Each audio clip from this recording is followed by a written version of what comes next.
Hello and welcome to a very special episode of the Racing Postcast, proudly sponsored by Unibet. This is, of course, the Grand National special. We are looking ahead to perhaps the best race in the world, best jumps race in the world for many. So we're going to have a quick look at the big race as well as all the usual big action on ITV on Saturday afternoon. Loads of top class action away from the National itself, but there's no better place to start than the big race. So before I do, let me introduce you. I'm James Stevens, regular host of the Postcast. In the top right there is top tipster Graeme Rodway. Bottom left, the handicapper Jonny Pearson and Brett Williams from Unibet in the bottom right. Let's go straight into it then. The Grand National, the big race of the year. Quick spin through the market with our sponsors, Unibet. Your current favourite at the time of recording on Thursday afternoon, Iroko at 13-2. Stumptown, the Cheltenham Festival winner, at 7-1. Hewick could be an incredible story, 8-1. Last year's winner, Iron Maximus, 17-2. Vanilla, also for Gavin Cromwell at 9-1. Percival Laligas at 10-1, a bit of a mouthful. Intense Raffles also at 10-1. Manila Kakuna at 14-1. Can Do Kid and Senior Chief at 16s, as well as Meeting on the Waters and Highland. Free Card Bragg at 18-1, and we'll stop there, 20-1 bar. Graeme, we're going to do a 4-3-2-1 on the Grand National. Kick us off. Your top four in the Grand National in reverse order. In reverse order. So you want number 4 first. Is that right? We do indeed. Okay, I'm going to kick off in fourth then. I'm going to kick off with Appreciate It. How about that one? It's a big old price, isn't he? But he's a very talented horse on his days. He was running in grade ones at his peak. I mean, he's 11 years old now, but I do like horses with plenty of back class in the modern Grand National. The most important thing nowadays is to be able to travel around and quicken up. And I think we know Appreciate It can do that. So he's got loads of form over shorter. He's sort of one of those old-fashioned types who's been running like 2.5 miles. Will he get 4? But you got to remember that nowadays in the National, they tend to poodle round for most of the way and then sprint up the home straight. Might just suit Appreciate It. So he's my fourth choice, James. Third, I've got another massive outsider for you. Celebra Dalan. He's 13 years old, but he's in really good form, you know, for a horse that's like 100-odd-1 or whatever he is now. I mean, he comes in off the back of a win, and he went round these fences last year really, really well when he was fourth in the Topham, again, over a shorter distance. He comes in on the back of a win, like I said, at Bangor, and I thought he'd been massively overlooked in the market. So they're my two big swings at huge prices this year, James. Appreciate It and Celebra Dalan. In second, I'm going to throw in Monbeg Genius. He's been touted as a potential Grand National winner for years, hasn't he? Since he finished third behind Correct Rambler and Fast or Slow at the Cheltenham Festival a couple of seasons ago. He's run some superb races since in big field staying handicap chases. He was third in the Coral Gold Cup. He was fourth in the Welsh Grand National this year. So we know he'll get the distance. And he again comes in good form, having won last time out at Uttoxeter, which was a career best effort. So again, what should be good odds, although not quite as big as the first two mentioned. Monbeg Genius is my number 2. But number 1 for me is boring, I know, Iroko. The hot favourite.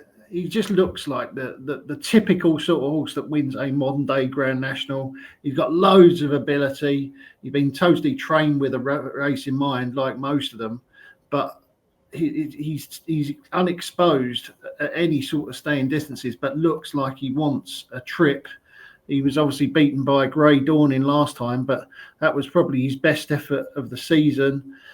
He'd run some solid races over 2.5 previously. I'm expecting Iroko to make a massive step up on his previous form now that he goes over 4 miles plus for the first time. And of course, last season at this track in the Grade 1 novice, he was beaten only 4 lengths by none other than I Know the Way You're Thinking, who went on to win the Gold Cup last year. So that's my top 4, James. Iroko is 1, Monbeg Genius is 2, Celebra Dalan, the 13-year-old, 3, and 4. Appreciate It.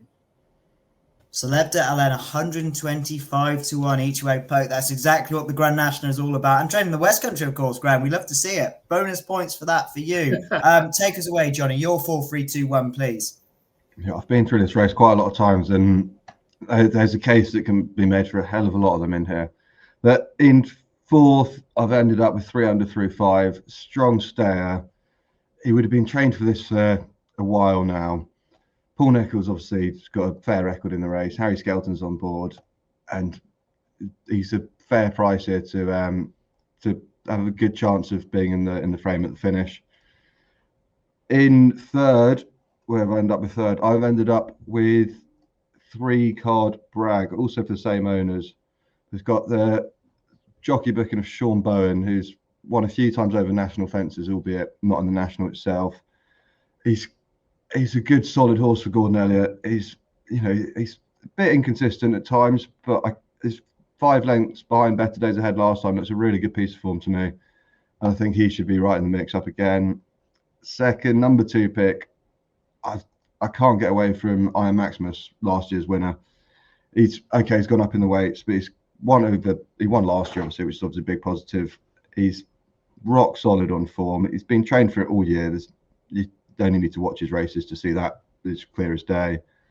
And he should be there or thereabouts again. And I've fallen on the ground's a slight concern, but Intense Raffles as my number 1 selection for Tom Gibney. Won the Irish National last year. They kept him over hurdles for the start of the season to keep his chase mark down. He wasn't beaten far behind Nick Rocket in February, and he's had a massive swing in the weights in his favour against him this time round. He's only a 7-year-old, but I see that as a positive, and same as Iroko for Rodders there. And there's so many positives to this horse. He wants further they go, the better it'll be, which is obviously what you want in a national. And I can't see him out of the frame here. And I think he's the most likely winner for me. Okay, so in fourth, that is 3 under through 5. 3 Card Bragg at second. Iron Maximus in second, and Intense Raffles wins the Grand National according to Jonny Pearson. Brett, you are live at Aintree for us. Any whispers in the press room as to what might win on Saturday? And what's your 1, 2, 3, 4? There's definitely no whispering going on here, James. It's quite noisy, actually, but it's a great atmosphere anyway. Really looking forward to what's going to be a brilliant couple of days. I'll tell you what I'll do. I'll get all the business out of the way. I'll give you the offers. We're playing 6 paces each way in the Grand National. I'll give you the horses that have been very well backed as well, and some real steams in the race. Minella Kakuna, of course, with the amount of Johnny Burt. That horse has been quite well supported anyway, so strong support for Minella Kakuna. Nick Rocket, this horse has halved in price. Someone back last May was on at 66 to 1. That went now into 33. Is a strong support for the Patrick Mullins ridden Nick Rocket. Monbeg Genius, also support for that one. These are sort of big price horses. Was 66 to 1, now into 25 to 1. And then a real gamble, as we always do tend to get at Aintree for the Grand National, horse owned by JP McManus. You said the horse looks quite hard to pronounce. I'll have a go at saying it. Percival Lagolis. Big gamble on that one. 33 is into 10 to 1 now with Unibet. So strong support for that one. And also Highland for Nicky Henderson, of course, who's yet to win a Grand National, as we know. So it's a cracking little race. I'll give you the horses that I think will finish in the first 4. I do quite like 3 Card Bragg. I'm agreeing with Johnny's thoughts on that horse. He's been trained for the race. Sean Bowen, obviously, a very positive jockey booking. Ran well last time at Navan, and sort of just got the right credentials. My only slight reservation with regards to 3 Card Bragg would be the ground. If you look at his form, it is when there's a fair bit of cut. Now, I know it is slightly soft. It's good to soft in places on the Grand National course, and they, of course, are going to water over the next couple of days to maintain that juice in the ground. But that would just be my only concern if it just happens a little bit too quick for 3 Card Bragg on this sort of ground. Hewick is the other one. Talking about sort of the ground condition may not suit 3 Card Bragg. It will definitely suit Hewick. He had a nice run last time. He's in good form. He's been again targeted for this race. Support for that horse again since they decided to switch him not run at Cheltenham in the Gold Cup. We did see a lot of support for Hewitt. So that's the one that's going to come into list for me as well. And then, believe it or not, I'm going to go for a 1-2 for horses trained in the UK. I know it's mad, isn't it? I'm going to go for the Can Do Kid. That was an eye-catching run in the Great Wood Gold Cup at Newbury last time. He's only ever had one run beyond 2.5 miles. That was over 3.25 when he won what was Hennessy at Newbury. So he's unexposed at this trip. He's another horse that goes well on decent ground. And you just get the feeling the team down at Ditchy are pretty confident of a bold show from the Can Do Kid. So I expect him to go well. And then the other one, the winner, is going to be Highland. He'll love the fast ground. That was an eye-catching run at Kempton last time. Probably came from perhaps a bit of an uncompromising position. But he did carry, I think, 11 stone 13. He had a big weight to carry there, and what was a good win for Charlie Deutsch on Katati Dory. So just got out there and case of catch me if you can. So I think that there's lots that bodes well for Highland. I was looking at the stats, and I think there have been 5 8-year-olds have won it in the last 10 years. He's an 8-year-old, so that bodes well for him. So no, Highland for me. So yeah, so it's 3-card Bragg, Hewitt, Can Do Kid, and Highland. Easy peasy. You make it seem so easy, Brett, don't we? All make it seem so easy. I'll throw mine in just before we take a short break. I'm going to agree with Jonny about 3-card Bragg. He's going to be number 4. Feel this horse is going to be made for the stamina test of Aintree. Going to agree with Brett on number 3 with Can Do Kid. Completely agree about Paul Nicholls' chance in the race. He's got 5 in the race, and I feel that Can Do Kid is by far the best of them, has that untapped potential, and I think he's made for the Grand National as well. Second, Manila Kakuna. You mentioned he was subject to some support. I feel this horse is everything you'd want in an Aintree horse, but might just find one too good. And with Graeme, it's boring, but I do think Iroka wins the Grand National. He's a Grade 1 horse off a decent weight in the Grand National. That's what you're going to need in the modern day, I think. So, yep, the price is gone. He's 13-2 favourite, but I do think he will win. Right, we're going to discuss the rest of Saturday's action at Aintree after this short break.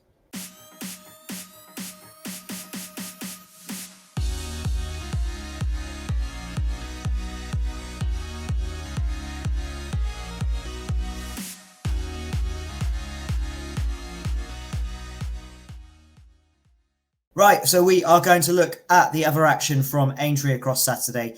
And we're going to start at the 120 at Aintree. This is the William Hill top price guarantee handicap hurdle over 3.5 miles, a furlong. And your favourite here is Jericho du Repene at 5-1. Catch Him Derry 13-2. Bill Joyce for the O'Neill team at 7. Zachtor for 40 and Navajo Indy 8-1. Timmy Tuesday and Park of Kings at 10s. Jonny, Pearson, you're a handicapper. Who's going to win the handicap? It's going to go to the way of an Irish trained horse in Rushmount for Jonathan Sweeney. He doesn't have a huge stable, not loads of horses, but he was pretty good at the Dublin Racing Festival when 4th behind Percival Legawas, who's obviously running in the National. And he went off a short price next time out at Thurles in start of March and won a pretty easy 3 lengths. But beating a horse called Machismo, and there was a horse in third called Ad Calum, who's a fair horse, and he looks pretty well handicapped to me. He's £11 higher on ratings here than he was that day, but I don't think that's going to be enough to stop him in this handicap. And I think he's still got a bit in hand. You just need to watch the finish of his race last time to see how comfortable that victory was, and there's plenty more to come from the horse, I think. Confidence out, Jonny. We like to see. Graeme? I think Bill Joyce could run well here, James. He ran in the champion bumper last season at Cheltenham. He was quite well fancied, didn't quite come up to scratch, but he has improved this term, no doubt about it. I mean, he was only 5.5 lengths behind the New Lion in the race at Newbury, the Challow hurdle, which I think is tip-top form. And then he bumped into 6 Mile Bridge and Potter's Charm last time out at Cheltenham. John Joe and AJ O'Neill have got a really good record this season at Aintree since they started combining. So I just wonder if they might have had a handicap at this meeting in mind for Bill Joyce. And of course, he's totally unexposed at the trip. He's going up to 3 miles for the first time. So Bill Joyce at a decent price for me, James. Yeah, the trip certainly seems like it's going to favour Bill Joyce. And finally, Brett, finish us off.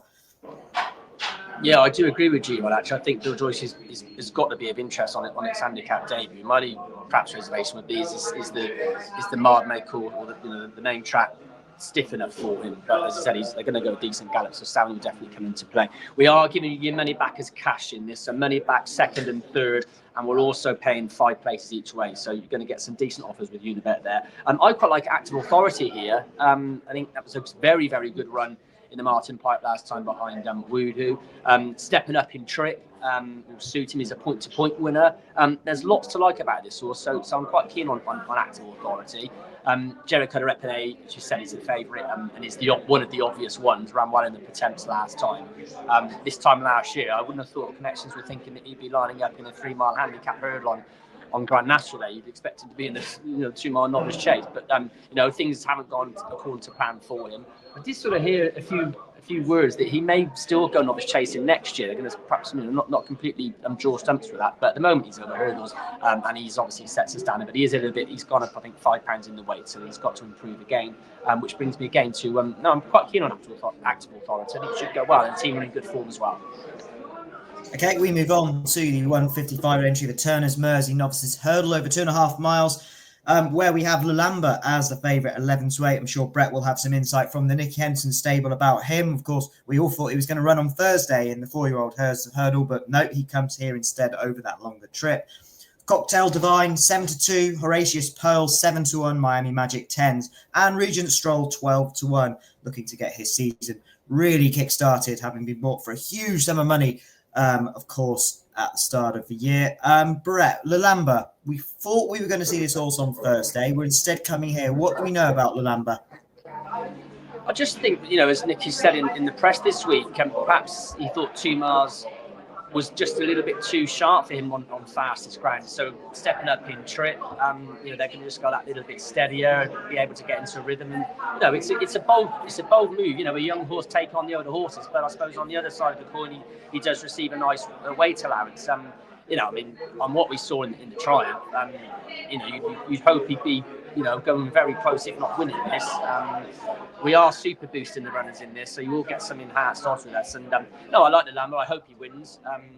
I do think we touched there on Regent Stroll. He's kept some very good company. Another horse that's unexposed at his trip, won on his first time over this distance. That was at Wincanton. Obviously, it's got to step up into this company again. But as you said, he's been behind the likes of the New Line and so forth. So he's one you should certainly put into the equation. But no, I think I'm hoping the Lamba can do the job. Lamba for Brett. Jonny, do you feel the same?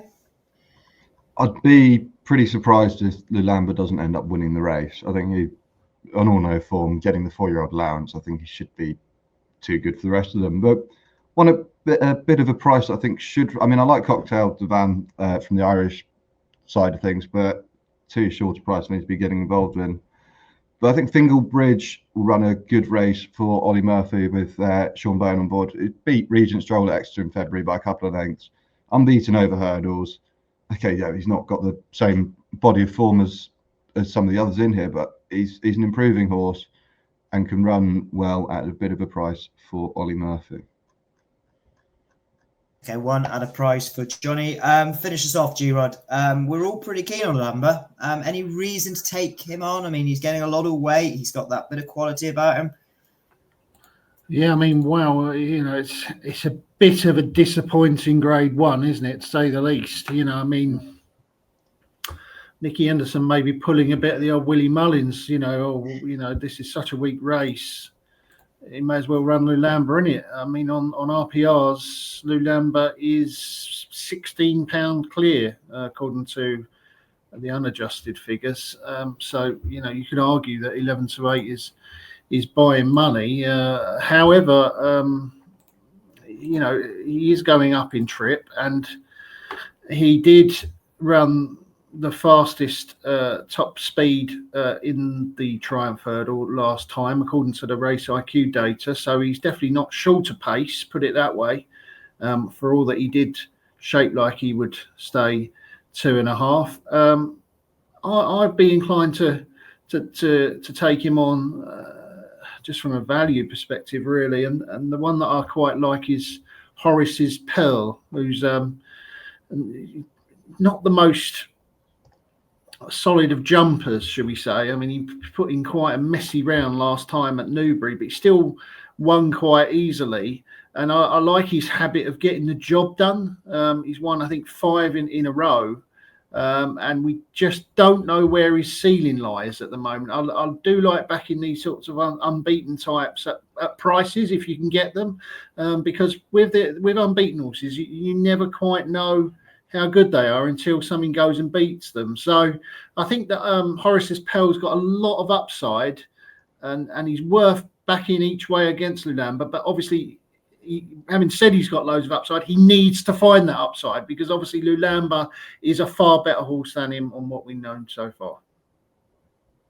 Okay, so a straightforward look at that one. That was the 155. Let's move on to the 130, where it's a really competitive handicap. This is the William Hill Handicap Chase, or the freebooter, if you remember it many years ago. And your favourite is a Cheltenham Festival winner in my town at 3-1. Imperial Saint, friend of the Postcast, who's been on many a show, we've tipped him up at 7-1. Doc picked me at 8-1. Peaky Boy, and last year's winner, Cruise Control, 9-1, along with Dr. Ken. Happy Go Lucky, and we've all been caught at 10s. And Lamilos at 12-1. Graeme, will come straight back to you. Who wins it? Yeah, one of my stronger fancies on the day runs here, and it's an old favourite, as you said, the Postcast. Imperial Saint looks just the type of horse that wins this race. It's often won by a novice going up in trip, and Imperial Saint is just that, and he's shaped like he would improve for a step up in trip recently, in quite hot novice company, behind Rubo last time, and he's obviously got this outstanding record at Aintree, hasn't he? He's unbeaten in 3 starts at the track, and he's really well suited by spinning around this tight course. Obviously, Myertown's going to be very hard to beat if he does reproduce his Cheltenham form, but the handicapper didn't miss it. He whacked him up £15 for it. And this is a totally different track to Cheltenham, and you also have to think that he would have been trained for that Cheltenham race, and this is coming up only, a few weeks later. So I'm going to take him on with the proven course specialist Imperial Saint, James. Okay, Jonny, £15 rise, as Graeme mentioned, for Myertown. Is that enough to put you off the favourite? I mean, he did win very, very easily, but it still wouldn't have had an easy race at Cheltenham, though. But it also doesn't look the strongest of races. I think on form he's got as good a chance as anything else, really. But I mean, I'm going to sound like a broken record, but there's one in there I think might have a chance for Ollie Murphy and Sean Bowen again. He's clearly had problems, given, 4 of his last 6 runs he had Aidan Coleman on top, which he hasn't been riding for some time now. But he reappeared in November, ran pretty well over 2.5 miles around Kempton. What problems the horse has had, I don't know. But I think there's still more to come from the horse, provided he still retains the ability he was on promise he once had. But it's not a strong selection. I don't generally like backing horses which have had problems, but I think I'm happy to take on the favourite here with one at a bit of a price. Yeah, that's Dr. Ken for Jonny. Finish us off, Brett. To be honest, James, there's nothing else I can add that G-Rod hasn't already alluded to. I agree with everything that he said. Myertown, that's a hefty rise in the weight. Although, Lucinda Wrestler's thinking this horse could be a potential Gold Cup horse. If that's to be the case, he's got to be winning this and winning it well. It was obviously off a career high mark, and I agree with everything he said about Imperial Saint. The record round Aintree is exemplary. The step up in trip will still, I think it'll go really well around this type track, stepping up in distance. There's plenty of ticks in the right boxes for him. So basically, it's at the price is Imperial Saint for me. In a race, I should say, where it's not faced each way. This show isn't fun when we all agree with each other, but I'll let you off, lads. I'll let you off this one. Hopefully, we've got a clash of opinions on our next race. The last race we'll be previewing the 305 at Aintree, the Ivy Liverpool Hurdle, of course, a Grade 1, where Tehupu is back after his shock second. Shock second? Maybe that's a bit harsh. At 5-2, he is to win the Liverpool Hurdle. Kisbehel at 4-1. Home Lee 11-2. Last year's winner, strong leader at 6-1. The Wall Park at 7s. Let's go to you, Jonny, straight away. Tehupu, yes or no? Probably. The Stayers hurling division typically isn't the strongest of divisions. no one wants to be the second best staying hurdler, so they end up going over fences and trying to win a big pot there, and then but if they can't jump, they end up back in this there. But I mean, he's not been to Aintree before, which I was a bit surprised by. But I think he's the best of a moderate bunch. I mean, that's sort of my view on it. Kitzbühel still sort of has the sort of look of could be anything, but needs to step up significantly on what he's actually achieved so far. But I mean, it's, home by the leads, beaten Bob Ollinger a couple of times this season, which, if you're looking at that form directly, who obviously went and won the Stayers at Cheltenham, maybe you think he's well overpriced. But I mean, Tiapu should win. I thought that Cheltenham was a bit disappointed he didn't, but he's just better than the rest of them. Hopefully he'll be too good for Jonny. Graeme, do you agree? No, I don't. I don't think Tiapu is very good. I never thought he was that good, and he doesn't want good ground or ground with good in the description. In my opinion, he ran well at Aintree, but he was readily brushed aside by Bob Ollinger, who made him look slow, really, didn't he? I don't fancy him. I think he's a mudlark. I think he wants really heavy ground to be at his very best. It's a very weak division, and he's the best of them. But the fact with Tiapu is he's still not that good. And I think that it's right for something to step up, a bit like last year when Strong Leaders stepped up to win. Although I'm against him also. The one that I like is Gwenny May Boy, who won the handicap on this card last year, the opening handicap, quite easily. Absolutely thrashed that field. There were 21 runners, and he looked really at home at Aintree, and has obviously been trained with this race in mind since, and looked like he was peaking last time at Haydock, when again he was quite impressive in winning the Rendlesham hurdle around Haydock. So I think back at Aintree, there's a really good chance that you're going to see Gwenny Bay Boy make the step up and really put it up to Hupu and Kitzbühel and all these other ones that really aren't that good. That is a typical bit of G-Rod there, isn't it? Regarding to Hupu, completely agree about the ground. And also, he's quite good fresh, isn't he? And it's coming after, just over 20 days, which is a complete unknown for him. And we had a thumbs up from Brett, as you mentioned your selection there. I presume that's because you agree with him again. Yeah. It's not inspiring viewing, is it? No, I'm quite keen on Gwenny Mayboy. I do a bit of riding at for Ian Williams, and Charlie Todd obviously rides there. And he rode this horse at Haydock and went on him in the Rendlesham. Unfortunately, I didn't get a chance to speak to him before the race. Had I done, he would have probably put me onto a winner, because he said they were really, really confident that horse would win.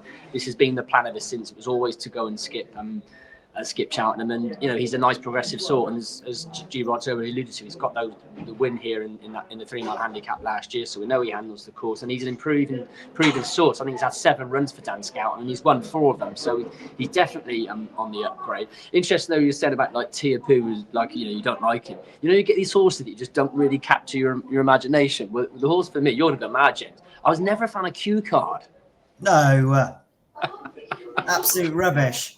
Finish your selection now, Brett. You're talking nonsense now. I know. The other one we should have slung in there, big price, I think around 33s, is Alto Belly. I know he's got to step up. This is a big step up for him, but he's done nothing wrong in his last couple of starts. Another horse that skipped won at Ascot last time, didn't run in anything at Cheltenham, so he arrives here and nice and fresh. Again, he's got to step up to trouble the principles, but he could run well at some pretty good odds. Well, we are super boosting the field in that race. Good, thank you very much for that. And all I can say is thank God Tom Parker's not on the show, Brett, because he is Q-Card's biggest fan, and I think even though you're on a different screen, there would have been some sort of violence breaking out in the postcast. But we will be having a look at the rest of the action just after a quick word from our sponsors. Want betting on the horses to be anything but flat? With an app that impresses every time out. You're on. Want to watch live streaming of races in the UK, Ireland and around the globe? And get a chance to win even bigger with 3 Uniboosts every day on any horses you want. Unibet, you're on. Okay, so we're going to look at the rest of the action. Graeme, what else has caught your eye, particularly Aintree?